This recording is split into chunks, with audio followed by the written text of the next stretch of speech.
Greetings, my beloved Black people. Welcome back to the plight and struggle of Black people in America. Here at the plight and struggle of Black people in America, we're here to do everything that we can to make a difference in the plight and struggle of Black people in America so that we can thrive rather than merely survive collectively as Black people. Today, it's going to be quite a bit different show. There won't be a guest. I'd like to start by asking you to please subscribe to the plight and struggle of Black people in America.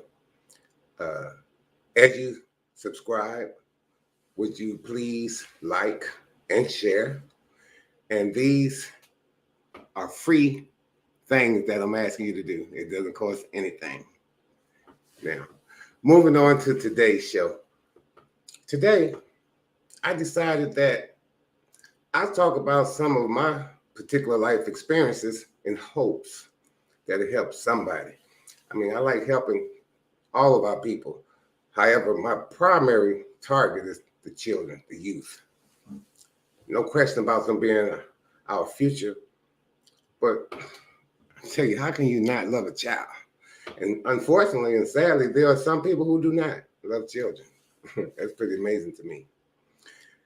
However, like I said, I'll tell portions of my story in these states of America that are definitely not united.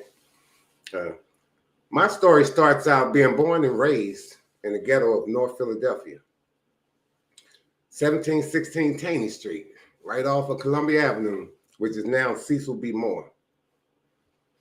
Okay, growing up in North Philly, it was quite interesting, I'd have to say. Philadelphia is one of the toughest cities in this nation. When I was growing up in Philly in the 60s and 70s, Philadelphia was the fourth largest city in the nation. And I think about 4 years ago or so, it became the fifth largest, being knocked out by Houston, Texas. Because growing up, Houston, Texas had always been the fifth largest, and now they have swapped places. Philadelphia is now the fifth largest city in the nation, and Houston, Texas is the fourth largest. And it turns out Dallas, Texas is now the ninth largest. It was the eighth largest when I first came to Dallas, but now it has been swapped out to ninth by San Antonio, Texas. Okay, so that's just a little bit of background about what's going on in my life experiences. So born and raised in North Philadelphia, Pennsylvania, straight out the hood. First of all, at 2 years old, I was hit by a car, marked right under my eye. Yeah, that's what that was the result of. And so that happened. And then, interestingly enough, I was born with both my parents, mother and father, four siblings, one brother, three sisters. I'm the baby. And unfortunately, my father died when I was 12, December 26, 1972. And my parents were such strict disciplinarians that when my father first died, it was like, hey, that discipline that was instilled was still there. And so when that happened, you can imagine that was quite an experience for a young fella. But going back to talking about my young days and deeds, let's talk about elementary school. I went to William D. Kelly Elementary School off of Columbia Avenue, 28th and Columbia, I believe it was. And that was quite an experience. First of all, the elementary schools were 1 through 6 normally. But by the time we got to the 6th grade, getting ready to graduate and go to junior high, which was Vaux Junior High for myself, 4 Black women had came up with an idea to keep the 6th graders there for another year and create a 7th grade. And then that way, I believe their mindset was to help us be prepared for that next level. Because going in a school as the youngest group of that school, you tend to potentially be maybe teased or picked with because of that youthfulness. I've born and raised in the ghetto all my life, so I know how the schools go there. I'm suspecting in my era that schools in most places, even in the ghetto where I grew up, had a lot more disciplinary control. For one thing, they would do corporal punishment. They would whoop your butt with paddles and things like that. And then you'll get in trouble at home. So discipline is a huge problem with the situations that's going on in many school districts around this nation. So fortunately for me, I grew up in an era in a household that they definitely believed in discipline. And I got my share of punishments. But like I say, I want to talk about the educational system a little bit. Okay, now also, those ladies, 4 Black women, came up with this idea. And it just so happened, apparently, that was a developmental year for me in the 7th grade. In the 7th grade, I was 11 in the first half and 12 in the second half. And it was one day I was in the classroom in the social studies teacher's class. And apparently she had stepped out for a moment because we were able to be free, but we weren't unruly, so we didn't have a sub that day. But anyway, I was sitting there and I looked around and I said to myself, I want to help children. And then almost that same moment, I said, I don't know, children get on your nerves. And that's interesting because I was a child talking and thinking like this to myself. And then since I thought like that, I said to myself, okay, what I'll do, I'll help adults instead of children, since I thought that they get on your nerves sometimes. Okay, so what was interesting, our science teacher, another Black woman, she made a remark one day in class. Her name was Miss Jackson. She had the Miss Campbell, but she got married. Miss Jackson said to us one day in class that you can go to college for 4 years and still not get a job in your field. And I'm either 11 or 12, and when that teacher told us that, I made a monumental decision on the spot, and I stuck to it. I said to myself, I'm not going to college. And the reason I said that to myself was because I'm thinking, you know, unfortunately, here we were in school having to do 1 through 12. And sadly, growing up, we didn't particularly like school. We didn't appreciate it like we should have. And so I was thinking, well, shoot, we already don't like school.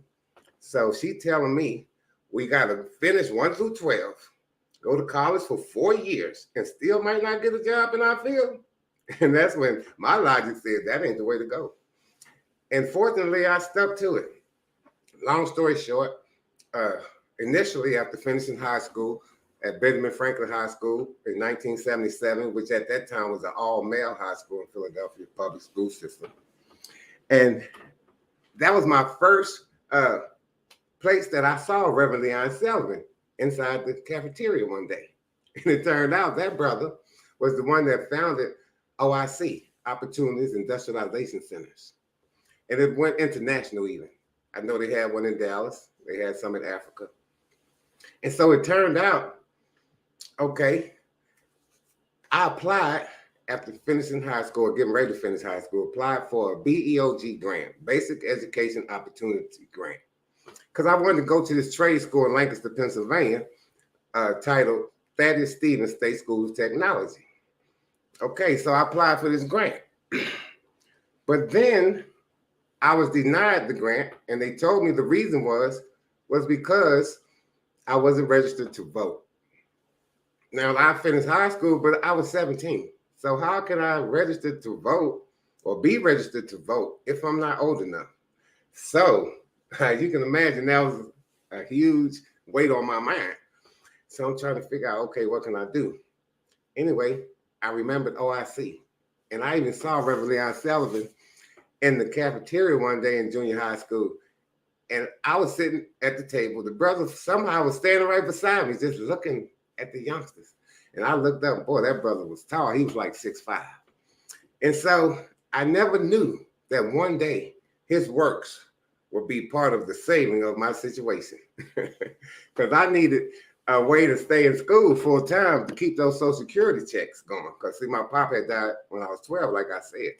Those that have parents that work, that have passed, you know that that Social Security benefit is very beneficial. And I benefited from it from 12 to 18. Myself and my mom got a check for our well-being. After 18, hers stopped, mine's kept going. Now, something that happened around the time I was in school, Fortunately, I finished my higher educational training before Ronald Reagan got in office, because what he did, when I finished high school, if you stayed in school full time, you could go up till the age of 22 and get those benefits. When Ronald Reagan came in, he changed it to 19. And it just so happened I had just finished my educational process here in Dallas, Texas. I went to American Trades Institute for heating, air conditioning, and refrigeration, because I had already went to Thaddeus Stevens State School of Technology in Lancaster, Pennsylvania for plumbing. So those trades went really well, and the timing was really great. Now, when I had said that I had decided based on the teacher's remark about college, I wasn't going, that was interesting. Now, what happened was, as you get older and you think you know what you want to be, you have to inquire and ask people, okay, what do you have to do to be certain things? So since I had changed my course from working with children, want to work with adults, I found out that was something called being a social worker. So I asked the counselor one day, what do you have to do to be a social worker?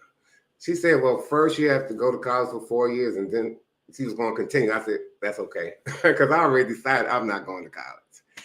And that was a blessing, because I ended up in trade schools. And growing up in the neighborhood that I grew up in, you saw auto mechanics at gas stations, and I saw this one brother. So I was thinking about maybe I'll get into that. And you know, a lot of time auto mechanics' hands will be really filthy, really dirty.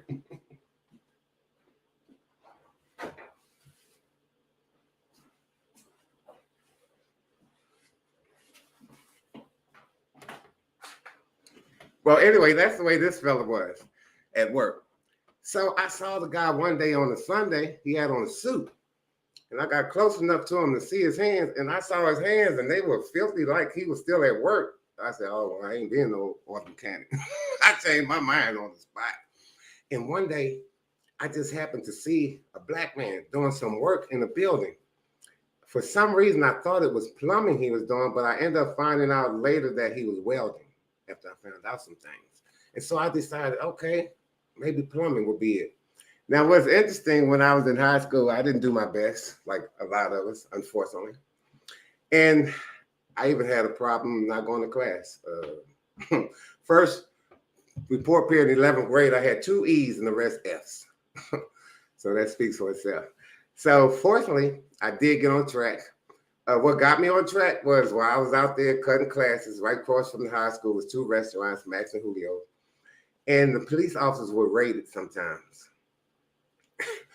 And one day, long story short, I got caught for truancy. The officer punched me in the mouth and the jaw when we got down to the place. And I thought that was, wow. It was shocking for me because I didn't know they would just abuse a child like that right in front of everybody. It was interesting that when we did get down to the police station, there wasn't a black cop in sight. So it was pretty scary, no doubt to say that. But anyway, so as I go on with my travels and decide, okay, college not for me. Fortunately, after I finished high school, I want to find a way to keep those checks going, right? So I found out, I knew about OIC, but you're supposed to be 18 to go there. I went there. I wasn't 18, but I had a high school diploma. So they said, okay, since you have a diploma, you can come in. So that was the beginning of my blessings of being educated through trades rather than college. And so I went to OIC. It was a 6-month course. Okay, now, like I mentioned, when I applied for that BEOG grant, I was denied, and they said the reason was because I wasn't registered to vote, but I couldn't be registered at 17. So what did I do when I turned 18? I registered to vote. I applied for that grant again. I received it, and I ended up going to Thaddeus Stevens State School of Technology in Lancaster, Pennsylvania for 2 years in plumbing after I had did 6 months at OIC in Philadelphia. Okay, now while I was at OIC, our trainer in plumbing was a brother named Dessa Johnson. He was a master plumber, black man. And that brother told us that a good plumber should know heating. Okay, so while I was at that school in Lancaster, Pennsylvania, I met a great brother named Curtis Jefferson. And the school was a 2-year school. And when I met that brother in Lancaster, Pennsylvania, right after the first year, he relocated to Dallas. Okay, and he was telling me how great Dallas is and all this. Okay, so I knew I wanted to go back to school for heating. So I contacted the counselor, found out about schools in Dallas. They had American Trades Institute at the time. And it turned out that course was heating, air conditioning, and refrigeration, which is one trade. So I'm like, wow, that's even better, more than just heating. So I went to school for that. Uh, Long story short, the way it turned out, I went to ATI. I even had some trials and tribulations in that situation. Just to mention it right quick, when I first came to Dallas in 1980, shortly after school started, the buses went on strike. I was living in what they call far North Dallas at the time. It was Abrams and Royal Lane. And back at that time, it was so white out there. If I saw a black person a block away, I'd try to wave because you didn't see many blacks out there. But now today, that same area is the hood. So to see that transformation was interesting for a young brother like me to come from a ghetto straight out of North Philly, come to a great city with a wonderful neighborhood, and then see that transform into a ghetto pretty much. And that's interesting. But anyway, going back to the educational situation. Okay, I went to school for plumbing in Philly. Then I went to Lancaster, Pennsylvania for plumbing for 2 years. Philly was 6 months. Then I came to Dallas, Texas to attend American Trades Institute for heating, air conditioning, refrigeration, which was a 6-month course. So if you counted up, those educational years was right around 4 years or a little less. And I didn't go to college, but I did go to trade school. And I ended up first getting a job at a downtown bank building in Dallas, Republic Bank Dallas. It was a building more than 4 million square feet. And so for those that are interested in the trades and you're not sure which way to go, big buildings is a good route to go because there's big buildings all over the world, definitely all over the nation. So as far as opportunities to be able to take care of yourself, you probably have a lot more opportunities in trades than you do in many of these college academic programs for their degrees. Sadly, there's many people that get a degree, and even before they acquire that degree, that particular field is saturated already, meaning very few opportunities. And that's for anybody. So just knowing America like we do as a Black people, if there's struggles here, our struggle will be a bit worse. It's the American way. It's designed, obviously, because the track record speaks for itself, right? Chattel slavery, Jim Crow, segregation, racism, and that's the nation we live in. So with that being said, I'm thinking, Black people, how is it that we're not more united than what we are? The way we're treated, and then you're telling me we're the least united in the nation? Sadly, that's true. But I know we can fix it, and I know we're going to fix it. And so we need to talk to all of our generations. We have 4 generations at all times: 20s and 30s, 40s and 50s, 60s and 70s, 80s and 90s. 19 on down are our pre-generational Black brothers and sisters. So just imagine Black people united in this nation. I mean, imagine this nation without Black people existing. How less of a nation would that be?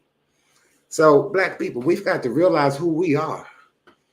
As Black people that went through the Holocaust in America, we are the cream of the crop of Black people. That's who we are. And once we realize that we are the kings and queens of our people, and it's up to us to lead the way for our unification as a people, we're going to be like we are, the least united people in this country. And that shouldn't be.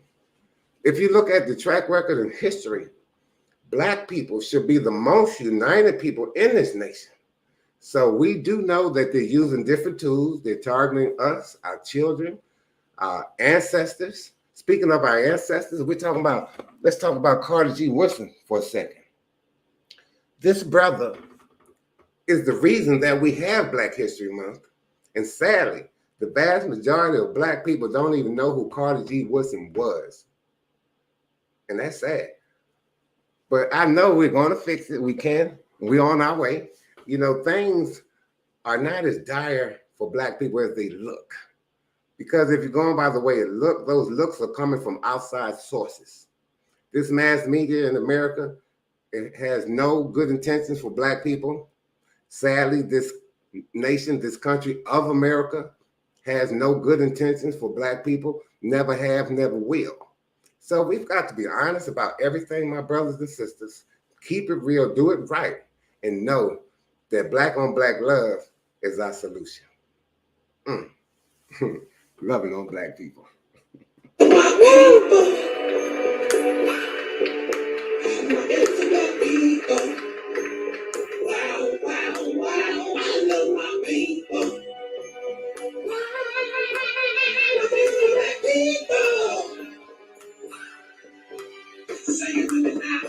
I love my people,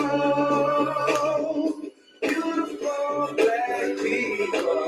I love my people. I love my people. Black people.